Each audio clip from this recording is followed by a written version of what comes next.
To begin with, we are really pleased to launch the inaugural sectoral reports on the staffing business, and we've chosen to start with FMCG because it's been one of our most significant growth drivers in the last 3 years or so, ever since we came out of the first wave of the pandemic. Um, the FMCG sector, specifically in India, is witnessing a transformative phase. Really, it's driven by uh, multitude of factors such as rapid economic growth, urbanization, technological advancements, and evolving consumer preferences as well.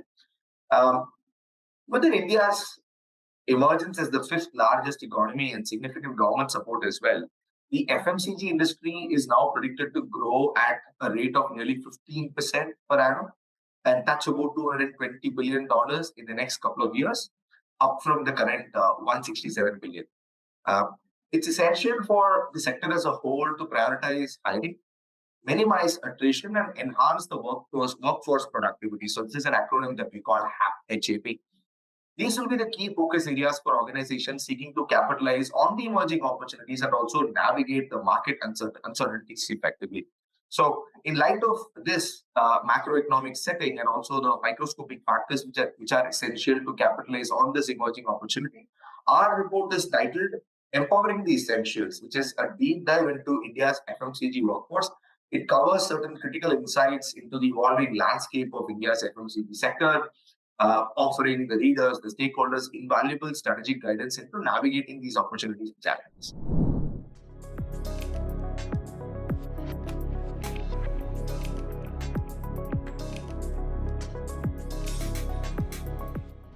That's it's sort of the holy grail, really, right? Not just for FMCG companies, but for companies in general.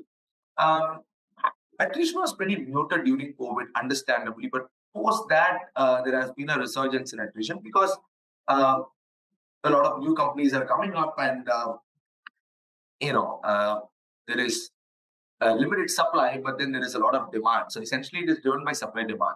So over the last year or so, we've seen that attrition has been going up, and right now it's at around 2.5% or so a month, right, in the FMCG sector.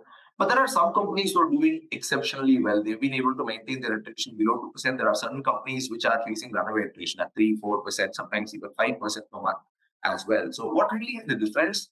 See, number one, you need to hire right.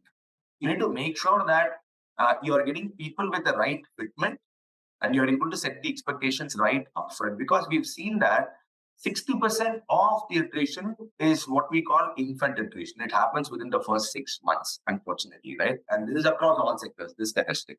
So infant attrition happens primarily because of wrong hire. If people come in expecting something and then they get something else, then that's going to be a problem, and then they're tried. And it's not just about effective hiring, it's also about effective engagement right from day one. So a lot of people are the right fits, but then they don't really feel engaged. They're not trained right, and all they face are just, you know, pressure and a lot of reviews, but then they're not really guided right.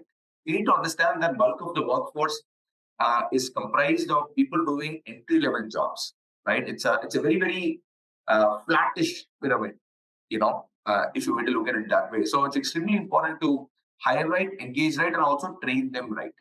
You do this, and you also incentivize them right. You pay them on time. You ensure that their statutory compliances are met so that they have the social security net.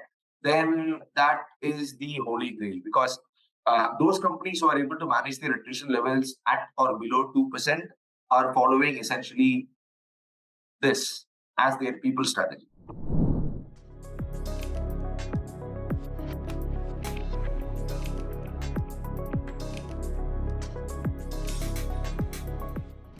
Well, unfortunately, in FMCG, the proportion of male associates, this is based on our primary data, it is more than 90%. It is actually 93%. The ecosystem needs a significant overhaul to make it more conducive to women. See, for example, bulk of the workforce is on field. Their job is to visit, about 3 dozen outlets in a day and generate at least a dozen invoices or so, which means you need to go store to store, right? It's not an easy job, but it's not like women are not up to it. I'd be the last person to say that. But then something as simple as the unavailability of gender-specific toilets at the distributor's depot or warehouse proves to be a challenge. And also this ecosystem as a whole is male dominated, be it the distributors themselves or be it the shop owners or shopkeepers themselves. They are all completely men. And there have been challenges in the past with respect to women not really being treated well. Yeah. And the environment itself, if you see, having to ride on a two-wheeler, go store to store, etc., on a daily basis is not really a grind that a lot of women look forward to. So working conditions need to change, right, for this industry to be able to attract a lot of women. Another set of people employed in this industry are logistics people, people who deliver the goods. Once these sales people go store to store and generate those invoices or get those orders, then there is another set of people who are in charge of delivering goods as well. Again, traditionally, that is not really a profile that attracts women. Yeah. So since the market or the workforce is predominantly comprised of field sales people and logistics people, which traditionally have not really been conducive to women. The overall, share of women in the workforce in FMCG is also low.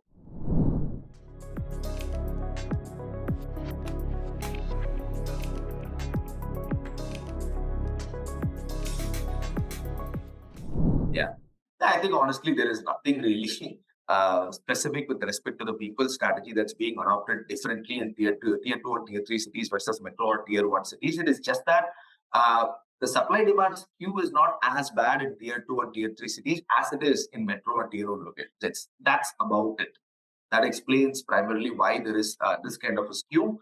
Uh, if you look at tier 4 locations, for example, the attrition is much lower as well. Yeah, tier 3 and 4 locations. And primarily that's because the demand isn't really that high. People don't really have a whole lot of choice. So they stick around. It's as simple as that. Whereas in metro and tier 1 locations, they are hotly contested markets.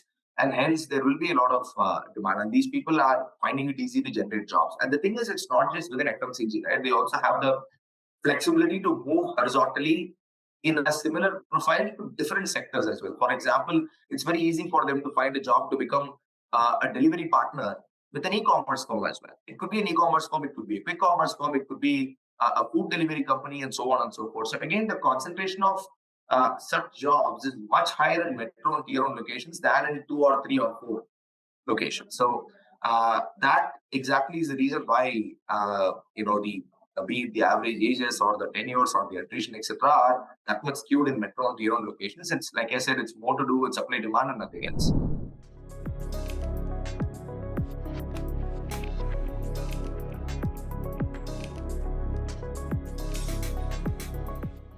No, absolutely. See, D2C is a model that's definitely here to stay, but it may not prosper in the way that it's being managed right now. So, for example, a lot of large FMCG companies are going the D2C way.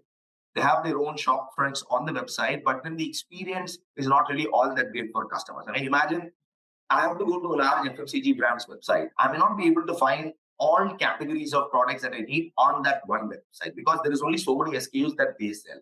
Secondly, I don't really get it immediately. I get it after 24 or 48 hours, even in metro locations. So those are two very big turnoffs. Uh, Diversity of product portfolio and speed of delivery are not really that great. So D2C is a good sort of experiment for these large FMCG companies, but it's not really going to prosper the way it is being driven right now. However, D2C through one via media player, which is let's say quick commerce, is really going to do very well.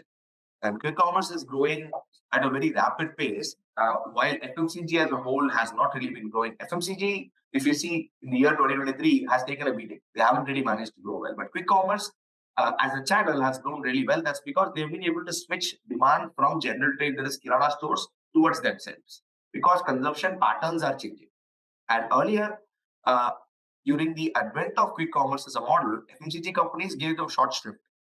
They ask them to go and buy goods from their distributor locally rather than buy from them directly. But now they're taking them much more seriously. In fact, more than 80% of all e-commerce sales of FMCG companies are now coming through quick commerce. So quick commerce is now the primary e-commerce distribution mode for FMCG companies. And of late, you would have read developments of e-commerce companies also going the quick commerce way because that's now the default choice. Yeah, people want variety and speed, both. Yeah. So that way, I think that is how D2C essentially is going to morph. It's going to be quick commerce, and that will be the default choice.